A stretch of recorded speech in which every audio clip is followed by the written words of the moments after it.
Recordemos que en Juan capítulo 16, en el versículo 12, el Señor Jesús, conversando con sus discípulos, les está diciendo: aún tengo muchas cosas que deciros, pero ahora no las podéis sobrellevar. Pero cuando venga el Espíritu de verdad, Él os guiará a toda verdad, porque no hablará por su propia cuenta, sino que hablará todo lo que oyere, y os hará saber las cosas que habrán de venir. Él me glorificará, porque tomará de lo mío y os lo hará saber. Todo lo que tiene el Padre es mío. Por eso dije que tomará de lo mío y os lo hará saber. Todavía un poco y no me veréis, y de nuevo un poco y me veréis, porque yo voy al Padre. Entonces se dijeron algunos de sus discípulos unos a otros: ¿qué es esto que nos dice? Todavía un poco y no me veréis, y de nuevo un poco y me veréis, y porque yo voy al Padre. Decían pues: ¿qué quiere decir con todavía un poco? No entendemos lo que habla. Jesús conoció que querían preguntarle y les dijo: ¿preguntáis entre vosotros acerca de esto que dije? Todavía un poco y no me veréis, y de nuevo un poco y me veréis. De cierto os digo, que vosotros lloraréis y lamentaréis, y el mundo se alegrará, pero aunque vosotros estéis tristes, vuestra tristeza se convertirá en gozo. Basados en esto, entendemos que el Señor Jesús les está hablando de su partida, de su pasar por la cruz, de ser sepultado. También les estaba hablando de la resurrección. También les estaba hablando de que durante 40 días iba a estar con ellos aún después de la resurrección, hablándoles del reino, renovándoles el entendimiento, dejando testigos de la resurrección, principalmente a sus apóstoles escogidos. Pero ellos no entendían. Nuestro buen Jesús, que sabe lo que no entendemos, también sabe lo que aún no podemos sobrellevar, pues nos lo explica de manera clara, como con plastilina, para que no nos quede la menor duda. En vez de decirles: ustedes no entienden, tan equivocados siempre, con amor y dulzura les dice y les da varios ejemplos para que ellos entendieran o medio percibieran. Trae primero el ejemplo de dar a luz. Les cuenta: la mujer cuando da a luz tiene dolor porque ha llegado su hora. Ustedes, las damas que han tenido la oportunidad de pasar por esta situación, saben a qué se refiere el Señor Jesús. En el momento que inician las labores de parto, hay dolor. Y mucho. Duele. Hay lágrimas, hay llanto, hay desespero, hay gritos también. La mujer cuando da luz tiene dolor porque ha llegado su hora. Entonces, de la misma manera como había llegado la hora del Señor Jesús ir a la cruz, iba a morir, le está anunciando a los discípulos qué dolor van a tener, claro, si lo aman. Pero después, continúa el Señor Jesús, después que ha dado a luz un niño, ya no se acuerda de la angustia. Hay alegría. La madre, que fue la que sintió los dolores, la madre, que fue la que hizo el trabajo de parto, la madre, que fue la que vivió horas de agonía, ahora es la misma madre que está sonriendo, es la misma madre que está feliz, es la misma madre que está contenta. ¿Por qué? Porque ya ha dado a luz. El momento oscuro de la cruz se aproxima. El momento oscuro de la sepultura se aproxima. Pero alegría la que tendrán los discípulos cuando vean al Señor Jesús resucitado. A eso se refiere. Pero después que ha dado a luz un niño, ya no se acuerda de la angustia, por el gozo de que haya nacido un hombre en el mundo. Ojo ahí. El Señor Jesús, en esta traducción, dice: haya nacido un hombre en el mundo. Pero, por ejemplo, En la NBI, Nueva Versión Internacional, dice, ha nacido una criatura. O en la versión, que esta me gusta mucho, dice, su alegría le hace olvidar su sufrimiento pasado y es enteramente feliz por haber traído un ser humano al mundo. ¿Te das cuenta?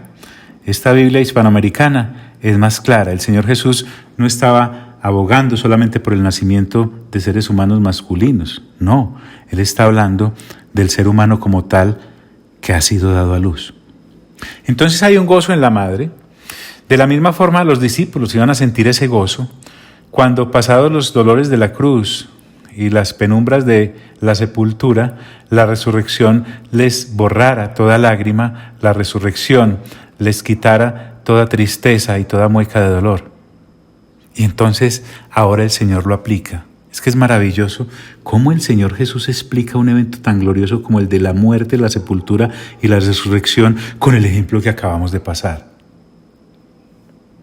Alguno dirá, pues a mí se me hubiera ocurrido, pues a mí también después de leerlo. Estamos hablando de cómo es que Dios puede tomar ejemplos tan sencillos para hacernos entender eventos tan gloriosos. También vosotros ahora tenéis tristeza. Exactamente eso es lo que les está pasando a ustedes, lo de la mujer dando a luz. Hay dolor, hay tristeza porque me les estoy despidiendo. Pero os volveré a ver y se gozará vuestro corazón y nadie os quitará vuestro gozo. Una vez resucitado, a mí ya no me vuelven a matar.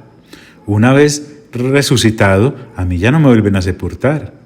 Una vez resucitado, lo que sigue es la ascensión.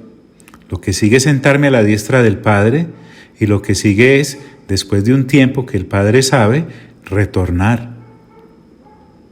Y además nos habla de gozo. La palabra que el Señor usa es fruto del Espíritu, gozo. Es un gozo que nadie te puede quitar porque es que el gozo no es un sentimiento. El gozo no es una emoción. El gozo es la presencia del Espíritu Santo mismo en nuestras vidas. Por eso Él les dice, vuestro gozo no será quitado. El Espíritu Santo vino para quedarse con nosotros y en nosotros. Maravilloso nuestro Dios. Alabado seas, amado Padre. Pero os volveré a ver, y se gozará vuestro corazón, y nadie os quitará vuestro gozo. En aquel día no me preguntaréis nada. Es que no hay necesidad. Si estamos viendo al Señor resucitado, ¿ya qué le vamos a preguntar que por qué se murió? Que por qué lo sepultaron, que qué se hizo? Porque una vez resucitado estará confirmando lo que desde hace muchos capítulos les viene diciendo. Me van a matar, me van a sepultar, pero voy a resucitar y luego voy a estar donde siempre he querido estar, donde siempre he estado, y es a la diestra de mi Padre.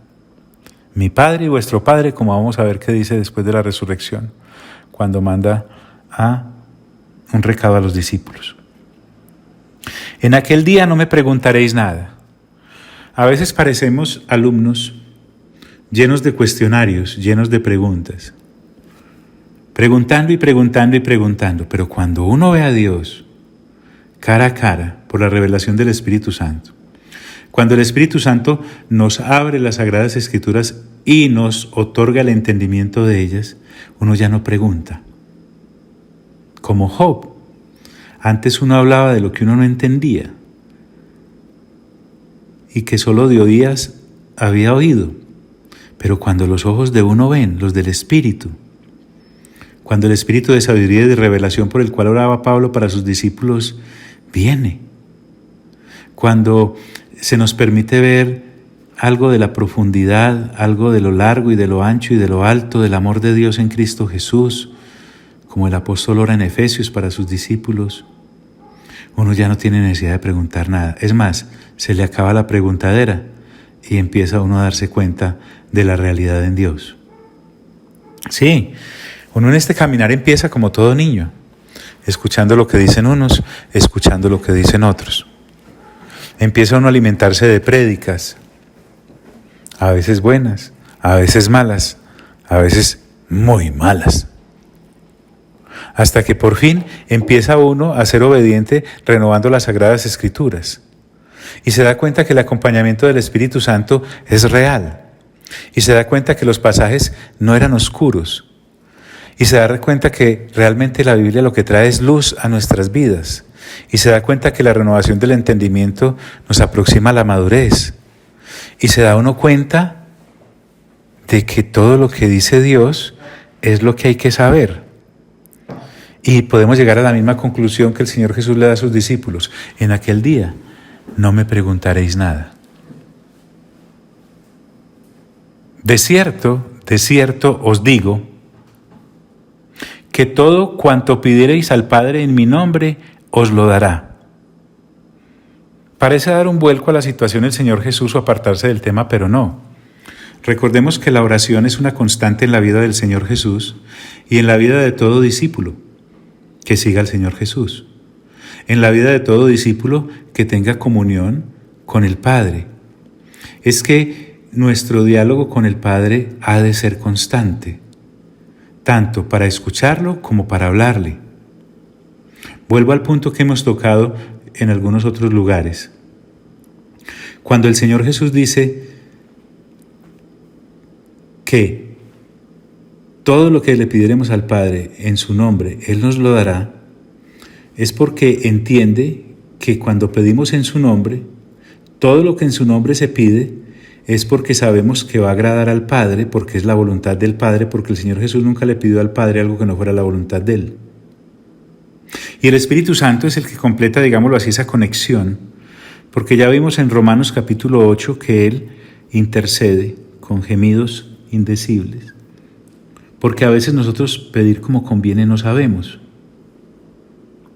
Entonces el asunto acá es que cuando el Espíritu Santo dice por allá en el libro de Josué que meditemos en este libro de día y de noche, o cuando en el Salmo 1 nos dice que la persona que ama a Dios medita en su palabra de día y de noche, nos está dando la capacidad de entender que al Padre lo que le agrada es que las 24 horas del día que estemos lo pasemos en perfecta comunión con Él a través de la meditación de lo que ya está escrito, porque Él nos lo va a ir explicando. Permítame expresarlo así. Pareciera ser que el Padre se extraña y se llena de asombro cuando un creyente no dedica toda su existencia a meditar en su palabra de día y de noche. ¿Por qué? Porque es algo que Él dice, y cuando Él lo dice es porque definitivamente es necesario. Pero por ahí salta el que pregunta, sí, entonces ¿a qué horas trabajo? Sí, entonces ¿a qué horas estudio? Sí, entonces ¿a qué horas? ¿Te das cuenta cómo el sistema caído nos metió en una celda de la cual no nos deja salir, haciéndonos creer que ocuparnos en las cosas de Dios es ser vagos? No en vano el Señor Jesús dijo que no caminemos por ahí preocupados porque hemos de comer, que hemos de vestir, que hemos de beber. Porque Él sabe que la labor que nos ha dado de meditar en Él y con Él y tener comunión con Él es de día y de noche, y a eso debemos dedicar todo nuestro tiempo. Y a causa de eso, que es el verdadero trabajo de un hombre nacido de nuevo, de una mujer nacida de nuevo, para renovar entendimiento, Él se hará cargo de su manutención en cuanto a comer, beber y vestir. Porque el mundo caído te dirá que eres un vago o una vaga y que no estás haciendo nada, pero resulta que eso es lo que dice el mundo caído, sumido en pecado y con metas que no son eternas. Pero el Dios que creó todo, tanto lo que hay en el cielo como lo que hay en la tierra, como lo que hay debajo de la tierra, me dice a mí como creyente que medite en su palabra de día y de noche. Por lo tanto, la vida de oración no es algo extraño acá cuando el Señor Jesús dice, de cierto os digo que todo cuanto pidiereis al Padre en mi nombre, os lo dará. Porque está hablando con personas que se supone que saben cuál es la voluntad del Padre. John, ¿y mi plan de vida? Ahí está. Ve el problema. ¿Se da cuenta, amigo y amiga? No le estoy criticando, no le estoy censurando, no lo estoy regañando, pero llegará un tiempo en que estés ante el Padre Celestial pensando lo poco que significa tener un plan de vida apartado de lo que Dios dice. Y entonces les dice, hasta ahora nada habéis pedido en mi nombre. Pedid y recibiréis para que vuestro gozo sea cumplido. La ventana de las solicitudes al Padre que está en el cielo acaba de ser abierta en este versículo. Hasta ahora nada habéis pedido en mi nombre. Pedid y recibiréis para que vuestro gozo sea cumplido. Una mente llena de añadiduras, así sea de versículos bíblicos, pensará que el gozo cumplido al cual se refiere el Señor Jesús de la persona que el Padre le pide en el nombre del Señor Jesús es por cosas, es por casas, es por personas, es por objetos, es por bienes, es por viajes. Pero realmente una persona nacida de nuevo con mente renovada tiene el gozo cumplido cuando lo que es la voluntad del Padre es lo que a uno se le permite pedir en oración. John, deme siquiera pues un ejemplo de algo que el Padre quiera. Fácil. Está por todos lados, pero le voy a dar uno solo pues ya que me pidió uno nomás. ¿Recuerdan cuando la Escritura dice, a la verdad la mies es mucha, pero los obreros son pocos? ¿Recuerdan las palabras del Señor Jesús? Dice, pedid pues al Señor de la mies, obreros para su mies. Esa es una oración que a mí me da gozo hacer, porque sé que es la voluntad del Padre y la puedo hacer en el nombre del Señor Jesús. Pero como yo no soy avaro y amarrado, le voy a dar otro ejemplo. Resulta que el Señor Jesús dice, si ustedes siendo malos saben dar buenas dádivas a sus hijos, porque si su hijo le pide un pan no le dan una piedra, y si le pide un pez no le dan una serpiente, ¿cuánto más mi Padre le dará el Espíritu Santo al que se lo pida? Entonces yo sé que el gozo del Señor Jesús y del Padre está cumplido cuando le pido que me permita ser partícipe de la presencia del Espíritu Santo y de su llenura en mi vida. Le voy a dar otro ejemplo porque es que no soy amarrado. Resulta que el Padre Nuestro dice, Padre nuestro que estás en el cielo, santificado sea tu nombre. Mira, ahí viene. Venga a nosotros tu reino, hágase tu voluntad, aquí en la tierra como en el cielo.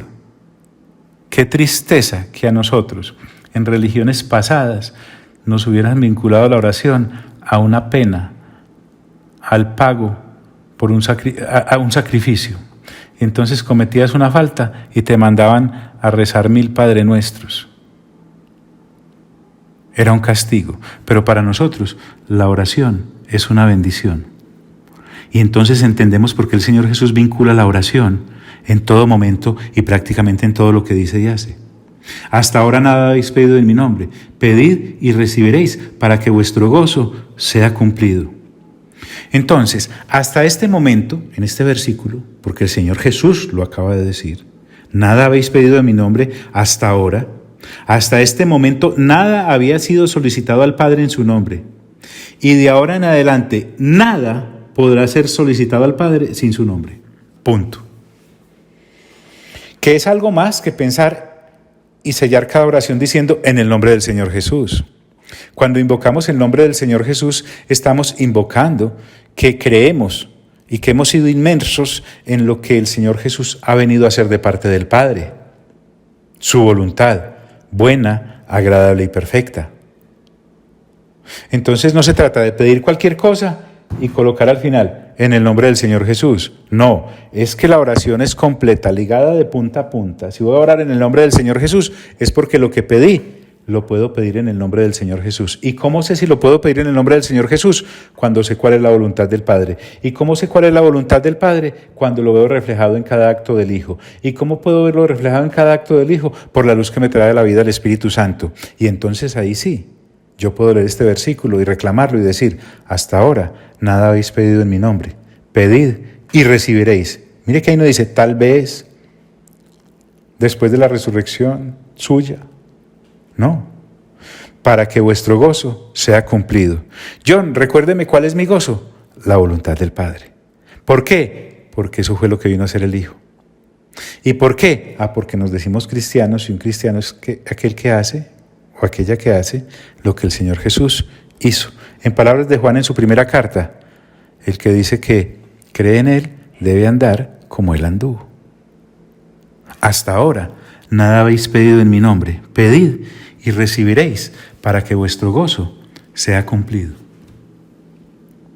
Estas cosas, continúa el Señor Jesús, os he hablado en alegorías, en parábolas, así como nos habló, por ejemplo, de la vid en el capítulo 15, o nos acaba de hablar del alumbramiento en este mismo capítulo 16, o nos habló del buen pastor en el capítulo 10.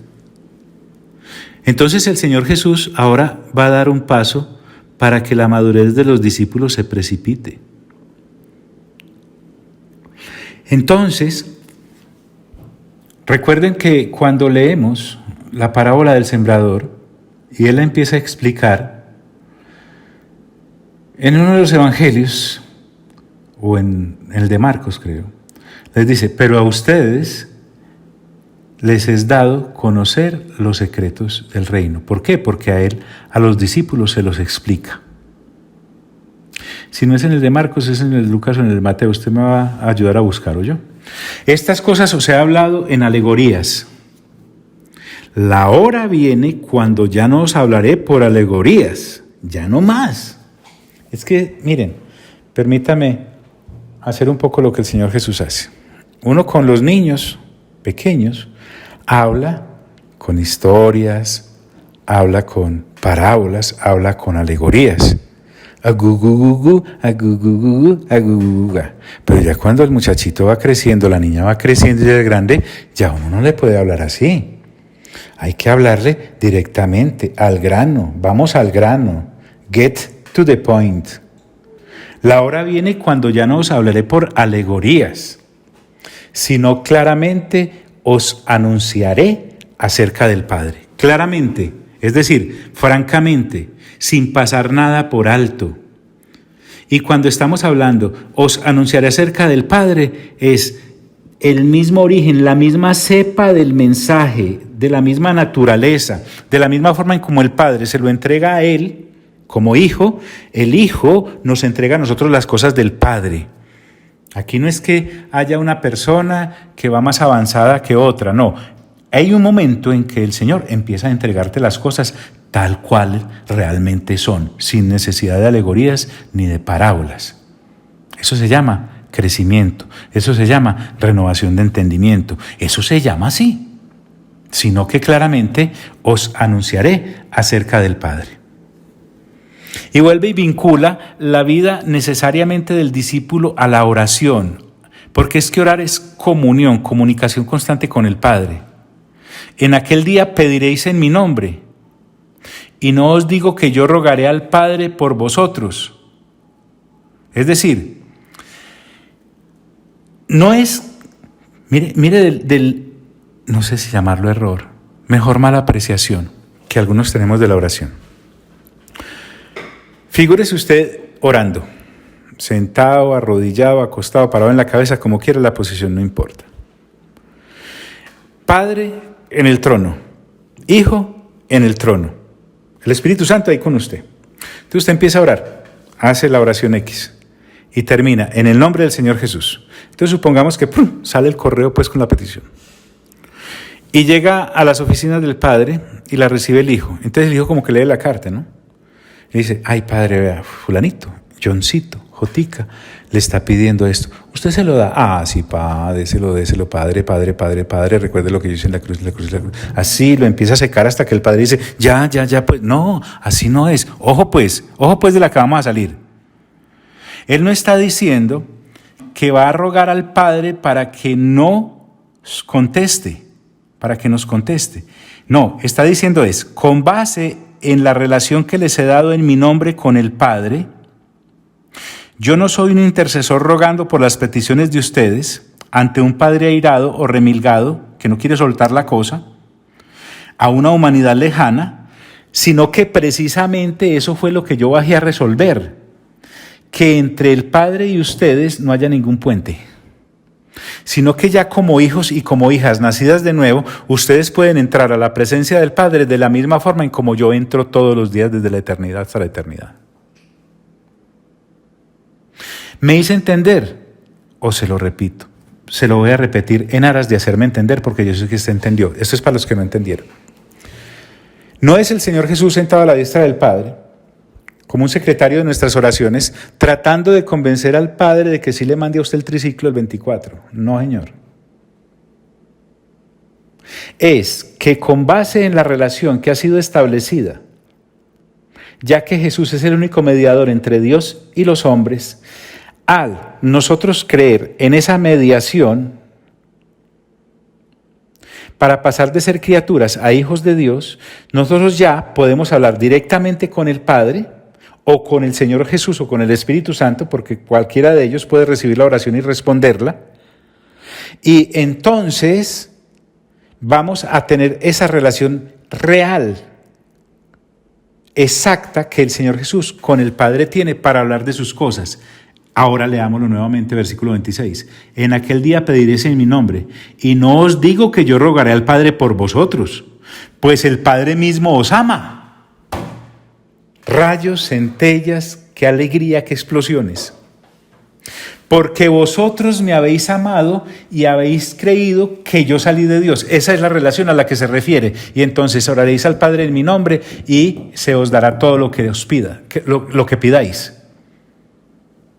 El Padre mismo os ama, dice el Señor Jesús. Esa es la relación ágape de parte del Padre hacia nosotros, ahora sus hijos. Y se lo está explicando muy bien a los discípulos hace 2000 años, y creo que el Espíritu Santo nos lo está explicando muy bien a nosotros en este momento, 2000 años después. Porque vosotros me habéis amado, observe, amado, no es porque vosotros me amaréis. No, es que ya basados en la relación que tenemos con el Señor Jesús, ese amor ya está concretado, ese ágape ya está dado. Ahora, amamos al Señor Jesús porque Él nos amó primero. Y entonces, como en ágape fuimos amados, en ágape nosotros le respondemos amándole.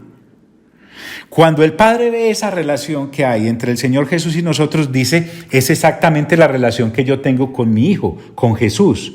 Por lo tanto, ahora estos son hijos e hijas también como Jesús. Y yo tengo esa relación de ágape gracias a que ellos tienen con mi Hijo la relación que yo tengo con Él. Al tener yo esa relación con Él y ellos con Él, entonces nos amamos entre todos. ¿Y este ágape en qué se concreta? ¿A qué el Señor le apunta? En que hemos creído. Pero no es que hemos creído cualquier cosa. Hemos creído que el Señor Jesús salió del Padre. Estamos hablando con eso, de que el Señor Jesús salió del Padre, es que Jesús también es Dios preexistente. Entonces, esta es la columna vertebral del Evangelio. Usted me va a decir, me hubiera hecho eso desde el principio y me hubiera ahorrado todas estas prédicas de Juan. ¿Sabe cuál es la columna vertebral de este Evangelio? Que Jesús es Dios. Y al entender entonces nosotros eso, por la capacitación que nos ha dado el Espíritu Santo, ahora la relación no es de un ser humano apartado de Dios lejano en un trono distante, no, es la de un hijo amado por un padre que ama y que ama a un padre que lo ama, gracias a que el Hijo vino a darnos a conocer al Padre y su nombre, porque al Padre, como Abba Padre, no le conocíamos. Pues el Padre mismo os ama. Les leo el 26 y el 27 junticos. En aquel día pediréis en mi nombre, y no os digo que yo rogaré al Padre por vosotros. Bien, viéndolo bien, yo no había tenido ni necesidad de explicar eso está ahí clarito. En aquel día pediréis en mi nombre, y no os digo que yo rogaré al Padre por vosotros, pues el Padre mismo os ama, 27, porque vosotros me habéis amado y habéis creído que yo salí de Dios. ¿Qué es amar al Señor Jesús? Creer que Él salió de Dios. Por lo tanto, creer que Él es Dios. Y Él continúa en su apacible explicación profunda. Salí del Padre y he venido al mundo. Otra vez dejo el mundo y voy al Padre. Nos queda muy claro de dónde viene. El Señor Jesús no es de aquí, es del Padre, de la misma esencia del Padre, como el Padre es Dios, como el Padre. Salí del Padre y he venido al mundo. Otra vez dejo el mundo y voy al Padre. Entonces, He venido al mundo porque me está hablando de su primera venida, como encarnado. Está hablando de dejo el mundo, pues porque se va a morir, lo van a matar, lo van a sepultar, va a resucitar y va a ascender. Y voy al Padre, está hablando de al ascender, no solamente voy a ascender por ascender, sino que me siento a su diestra porque ahí siempre he estado. Y les tengo una noticia. Regreso. Salí del Padre y he venido al mundo. Otra vez, dejo el mundo y voy al Padre. ¿Y saben qué? ¡Qué maravilla esto! Le dijeron sus discípulos. He aquí ahora hablas claramente y ninguna alegoría dices. En otras palabras, más claro no canta un gallo. Ahora descubrieron el agua tibia. El Señor Jesús mismo les dijo, ya no les hablaré en alegorías. Les voy a hablar de aquí en adelante. Claro, estas cosas os he hablado en alegorías, decía el 25, y la hora viene cuando ya no os hablaré en alegorías, dice el 25b, sino que claramente os anunciaré acerca del Padre, dice el 25c. Y una vez dicho eso, arrancó a hablarles claro. Tan claro les habló que los discípulos entonces le dicen en el 29, he aquí ahora hablas claramente y ninguna alegoría dices. Ahora entendemos que sabes todas las cosas. Permítame el suspiro, ¿sabe por qué? Por fin, gloria a Dios, estos discípulos entendieron que el Señor Jesús sabe todas las cosas. Y entendieron que el Señor Jesús sabe todas las cosas porque Él es Dios. Y entendieron que el Señor Jesús es Dios porque al igual que el Padre, sabe todas las cosas que el Padre sabe. Y nosotros, gracias a Dios, entendemos que el Hijo sabe todas las cosas que sabe el Padre porque el Espíritu Santo ha tenido misericordia de nosotros y nos las ha dado a entender. Cuando habla de todas las cosas es todo lo que hay que entender y mucho más. Porque son inagotables sus tesoros. Ahora entendemos que sabes todas las cosas y no necesitas que nadie te pregunte. Volvamos al punto. El Señor Jesús les había dicho, y no me preguntaréis nada. Cuando uno ya no pregunta nada, es porque la claridad la tiene completa. ¿Y sabes cuándo uno tiene la claridad completa? Porque cuando uno ha visto a Cristo, lo ha visto todo. No necesita ver nada más, porque en Cristo Jesús habita corporalmente toda la plenitud de la deidad. Por eso el Señor Jesús no vino a explicarnos álgebra, para eso hay maestros, ni química, para eso hay profesores. No vino a enseñarnos sabiduría humana, ya hay quien la hable. Pero que a uno le explicaran quién era el Padre, qué es el Padre, qué hace el Padre, cómo piensa el Padre, dónde está el Padre, qué es lo que quiere el Padre. Solo aquel que siempre ha estado al lado del Padre lo podía hacer y a eso vino. Por eso no nos podemos obnubilar solamente con nuestra salvación y nuestra redención. Eso es parte, pero lo realmente glorioso es que podamos ver al Padre cara a cara, como dice Apocalipsis en sus capítulos finales, y veremos su rostro. Y sabes, aún Jesús le dice a sus discípulos más adelantito, el que me ha visto a mí, ha visto al Padre. Y no necesitas que nadie te pregunte. Por esto creemos que ha salido de Dios. ¡Pras! Ese es el meollo, el ombligo del asunto. Por esto creemos que ha salido de Dios.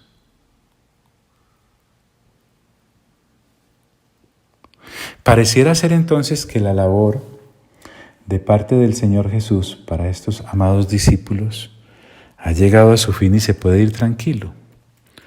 Pero no, lo que falta es tela por cortar. Simplemente te lo voy a anunciar porque cuando uno ya se cree producto acabado, para Dios hay algo más que aprender. de parte nuestra. Por esto creemos que ha salido de Dios. Entonces el Señor Jesús se queda mirándolos como mira el Padre a aquellos hijos menores de edad, 10, 11 años, que están completamente convencidos que pueden conducir el vehículo de Fórmula 1 que tiene parqueado en el garaje. Entonces, Él les dice, ahora creéis. En otras palabras, vamos a probar a ver si sí creen, pues. ¿Ok? Porque es que viene la prueba. Les voy a demostrar que esa fe que ustedes aún tienen, intelectual, ya la captaron, la entendieron, es inestable porque todavía no es vida en sus vidas. La tengo que hacer vida con la prueba. He aquí, la hora viene y ha venido ya, porque estaba encimita, el momento crucial para mi partida y para probar vuestra fe en mí. Yo me voy, feliz, porque voy para donde el Padre. A ustedes lo que se les va a probar es qué clase de fe tienen en mí. ¿Ya creen haberme entendido? Sí, Señor. ¿Ya creen haberme conocido? Sí, Señor. ¿Ya creen que salí del Padre? Sí, Señor.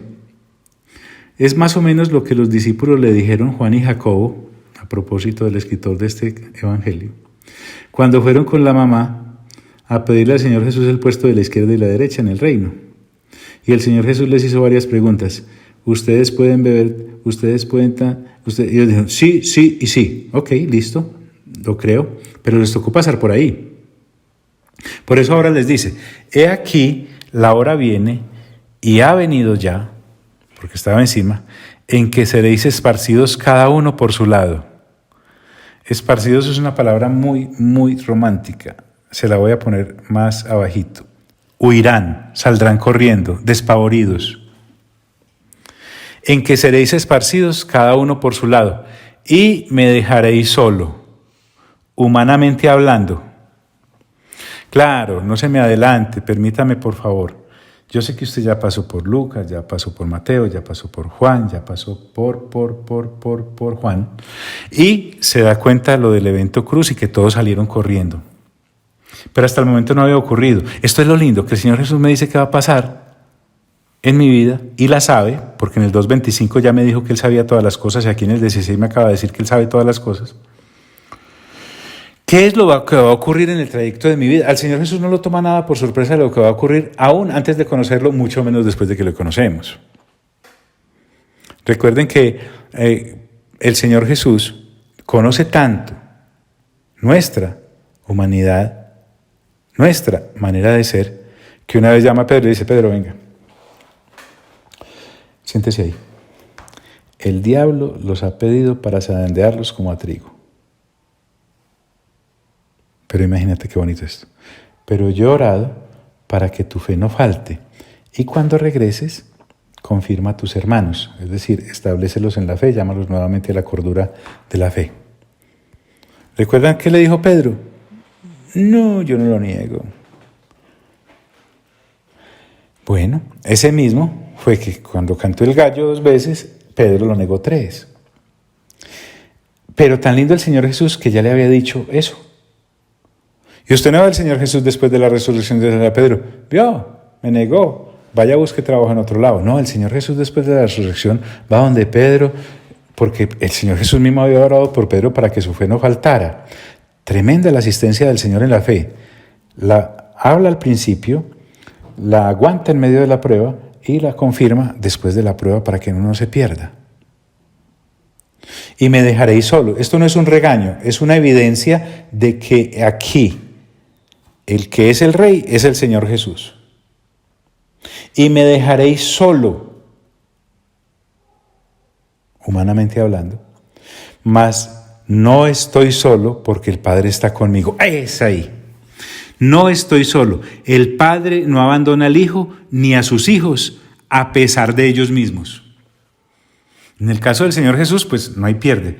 Pero Pedro no fue abandonado a pesar de todas las cosas. Y así mire usted el testimonio de Génesis a Apocalipsis, de cada uno de los hombres y mujeres que allí usted encuentra, y usted los puede conocer también a través de los periodos de la iglesia, aún hoy, en tu propia vida o alrededor, en tu familia de la fe, en tu congregación local. el sentimiento tan grande de orfandad que hay en algunos supuestos y supuestas discípulos del Señor. Y hasta le ponen canción y la cantan como si fuera un salmo. Estoy solo, me siento sola. La soledad misma me ha abandonado, estoy más que solo, estoy más que sola. Pero el Señor Jesús me enseña, mire, aunque ustedes van a salir corriendo todos, es más, uno en capítulos anteriores ya salió a hacer un mandado de negarme y de entregarme y de venderme. Ustedes, 11 que quedaron aquí, van a salir corriendo todos. Pero saben, esto es lo que les he venido a enseñar. Una vez usted tenga la relación que yo tengo con el Padre, jamás, nunca, de aquí a la eternidad, estará solo o estará sola. El Padre no abandona al Hijo ni a sus hijos, a pesar de ellos mismos. Estas cosas, dice el Señor Jesús, os he hablado para que en mí tengáis paz. Es que lo que les viene pierna arriba a los discípulos es muy duro. El maestro que han seguido, al que ellos creen conocer y en el cual creer, va a ser asesinado. Van a perder todas sus esperanzas. Pero ahora el Señor Jesús les dice, para que en mí tengáis paz. Solo se puede captar eso cuando entendemos que Jesús es inmutable porque es Dios. Por lo tanto, esa paz solo se tiene en el Espíritu Santo, manifestada en su don, radicado en nosotros. Esa paz es por el conocimiento real de quién es Él, Jesús, revelado por el Espíritu Santo, que es Dios. No estoy hablando, o la Biblia no está hablando de una paz etérea, irreal, no. Es algo real. Mejor dicho, se lo voy a decir en una palabra cortica, es. Jesús les dice, estas cosas os he hablado para que en mí tengáis paz. Ojo pues, no pajaríamos. ¿Qué les ha hablado? De que van a salir corriendo, de que lo van a negar, de que lo van a dejar solo, de que él va a morir, de que lo van a sepultar, de que va a resucitar. Él no les está evitando los crueles eventos de la vida real. Es decir, el Señor Jesús les está enseñando que paz no es ausencia de problemas, es en medio de los problemas, por duros que sean. Estas cosas os he hablado para que en mí tengáis paz. Y asevera, porque es que esto es o no es, uno está o no está. En el mundo tendréis aflicción. Es que eso es lo único que el mundo garantiza como sistema caído a sus esclavos, porque no genera sino esclavos. Nada más. En el mundo tendréis aflicción. Ahora, ¿el Señor Jesús les está prometiendo sacarlos del mundo? No, los va a dejar en el mundo. Pero en medio del mundo, es lo que le está diciendo, tendréis paz. Si ustedes persisten en pensar como les ha enseñado el mundo a pensar, siempre tendréis aflicción. Les voy a enseñar cómo cambiar su actitud frente a la muerte, porque ustedes en mí tienen la esperanza de la resurrección. ¿Y cómo les lo voy a demostrar? Resucitando. Y no lo hago por mi Padre ni por mí, porque nosotros somos más que creyentes, por ustedes, para que crean. En el mundo tendréis aflicción. Y este capítulo lo finaliza con una sentencia. Pero confiad. Confiad equivale a tener fe sin pestañear. Confiad. Yo he vencido al mundo. Por fin se levanta en el mundo alguien que no es del mundo, que vino a decirle al sistema del mundo caído, yo he vencido al mundo. He vencido su manera de pensar. Y estoy hablando de un hecho ya ocurrido. No les he dicho que vendré a vencer el mundo. Les voy a mostrar es que el mundo está vencido porque el mundo no depende de mi Padre. Solo yo, que dependo de mi Padre, puedo decretar he vencido al mundo. Entonces, el Señor Jesús está tratando con estos discípulos como el Espíritu Santo ahora trata con nosotros. Porque si usted quiere encontrar un ejemplo más difícil de llevar a los caminos de la fe que los discípulos de hace 2000 años, no es sino que nos miremos a nosotros mismos y encontraremos que a veces somos más duros y difíciles. ¿Por qué? Porque nos hemos metido así de lleno al mundo allá hasta el occipucio. Pero el Señor Jesús hoy viene a decirme, estas cosas os he hablado para que en mí tengáis paz, porque de propósito yo soy la paz. En el mundo van a tener aflicciones, porque el mundo no da sino aflicciones. Pero tranquilos, yo he vencido al mundo. Entonces tengan la paz que tengo yo, porque están frente a un mundo vencido. Completamente.